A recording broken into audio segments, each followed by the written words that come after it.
Hello fellow grower, in this video, magtanim naman tayo ng luya. So itong luyang ito, karaniwang nabibili lang sa palengke. At itong sa akin ito ay naiwan sa vegetable bin. Kaya ayan, katagalan naluoy siya, pero bago tuluyang maluoy ay naglabas siya ng sibol. Itong ganitong may sibol, ang ideally dapat nating itanim. Huwag tayo magtatanim ng luya na wala pa siyang sibol. So halimbawa kahit meron pang matayan na nakikita natin, sariwa siya, pero wala siyang sibol, mata lang, hindi pa yon sigurado na magkakaroon ng sibol na kagaya nito.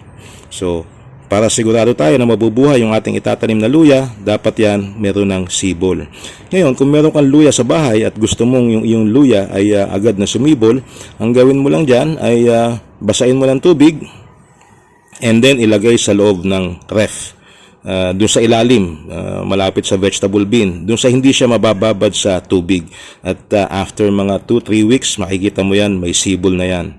Yung iba niyan, mabilis pa sumibol, mahaba kagad ang magiging tubo niya.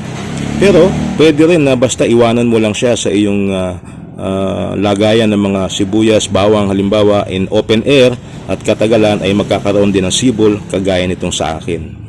Bago siya naluoy, nagkaroon na siya ng sibol. So sa pagtatanim ng ng luya, luya, dapat yan meron na tayong sibol na nakikitang ganyan. At yung pagtataniman naman natin na lupa, dapat po mainam dyan ay buwaghag. Yung kasing luya, alam naman natin na yan ay isang klase ng root crop. Yung nagkakalaman, yung kanyang ugat. So dapat merong gagalawan yung kanyang ugat. Yung lupa natin dapat yung buwaghag, hindi siya bagay doon sa mga clayy na lupa. So kung gusto mo naman maging buwaghag ang iyong lupa, pwede mo yung haluan ng ipa ng palay o kaya ng carbonized rice hull o kahit konting buhangin, pwede ring ihalo dyan.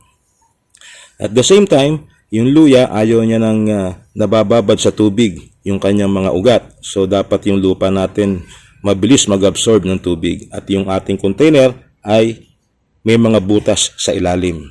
Pagdating naman sa container, mas mainam na magtanim tayo ng luya dito sa ganitong klase na malapad ang bunganga para makalago ng gusto yung kanyang mga ugat. Pwede rin sa maliit, pero pag mas maliit na container, normally po sa karanasan ko ay medyo payat yung pwede mong ma-harvest. So sa pagtatanim naman, ilagay lang natin siya sa pwesto.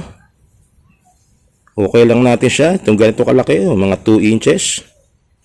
Yan. Higang mo lang siyang ganyan. Pwede rin patayo kung gusto mo. Basta kailangan nakalubog siya lahat. Yan. Sa pagtatanim ng ganitong luya, nababanggit ko yata sibuyas. Sa pagtatanim ng ganitong luya, dapat po yan more than 1 ang ilalagay mo sa isang container. Para hindi man tumubo yung iba, ay makakaasa ka na meron pa ring sisibol sa kanila. So, kagaya nito, isang malaki, 3 maliit, lahat naman sila may sibol, so lahat sila malaki ang tsansa na magtuloy na mabuhay. And then itong container natin, ilalagay lang ito doon sa permanenteng lagayan niya na.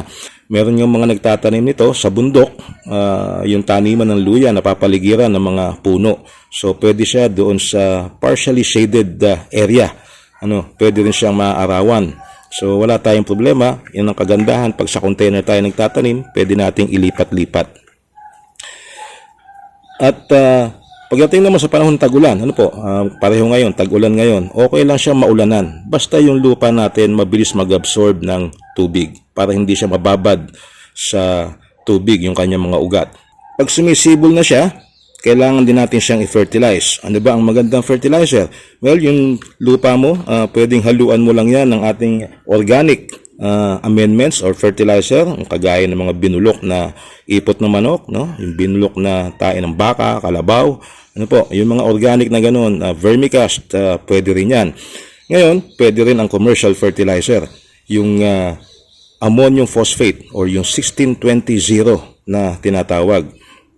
Ito kasing luya, dahil ang laman niya ay nanggagaling sa ilalim sa kanyang ugat, ay makatutulong ng malaki pagka ang ibinigay mo sa kanya ay ammonium phosphate habang siya ay lumalaki. So siguro mga pag nagsibol na siya, mga 1 month, 2 months, 3 months hanggang 4 months, bibigyan mo siya ng ammonium phosphate o kung ano man ang iyong organic amendment na matatawag na pwedeng idagdag dito.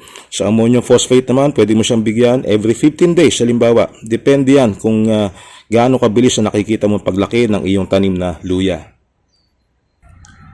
Pagdating naman sa pagdidilig, diligan lang pagka nakita mong tuyong-tuyo na yung lupa. At pag meron na siyang sibol, makikita mo naman yan pag uhaw na uhaw sa tubig, doon mo lang siya diligan.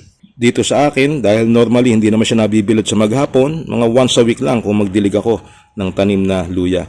Meron nga pala akong mga naunang video na tungkol sa pagtatanim ng luya. At ipopost ko towards the end of this video, yung isa sa mga videos doon, yung pag-aani ng luya na nakatanim sa container. Ang tanong dyan, gaano katagal bago tayo mag-ani ng luya? Whether nakatanim yan sa lupa or sa container. Well, medyo matagal ang luya bago siya tuluyang gumulang o bago siya maging ready na i-harvest. Pwedeng abutin po yan ng 10 buwan hanggang 1 taon pag nasa container. Depende sa pag-aalaga. Meron na yung laman siguro pag daabot niya ng mga 5-6 na buwan, pero maliit pa ang laman yan. So, ideally yan, mga 10 months to 1 year para makita mo na malalaki na talaga yung mga laman bago ka mag-harvest. At ang isang senyales dyan na ready na para i-harvest ang iyong tanim na luya ay pagka natutuyo na yung kanyang mga sibol o yung kanyang stem, yung kanyang dahon, makikita mo yan, tutumba na yan. Yon ang senyales na pwede ka nang mag-ani ng luya. Pero that would take around 10 months pagka lumabas na yung sibol dito. So ganun katagal bago ka makapag-ani ng luya. So bawal dito ang mainipin. Kung meron kang alaga sa bahay na kumakahig ng iyong mga paso, lalo na pagka ganitong wala pang tanim, wala pang sumisibol, or pagka may sumisibol na, mainam din na lagyan mo siya ng tulos. Kagaya nito, nilalagyan ko ng tulos yung karamihan ng aking tanim, lalo pagka maliit pa dahil kinakahig ng aking alaga dito sa bahay. Ito nga pala pagtatanim ng luya ay pareho din ang paraan nito. Doon sa pagtatanim ng luyang dilaw o yung turmeric na tinatawag. At meron din akong video niyan na pwede mong panoorin kung paano ang pagtatanim. Okay, so hanggang dito na lamang po.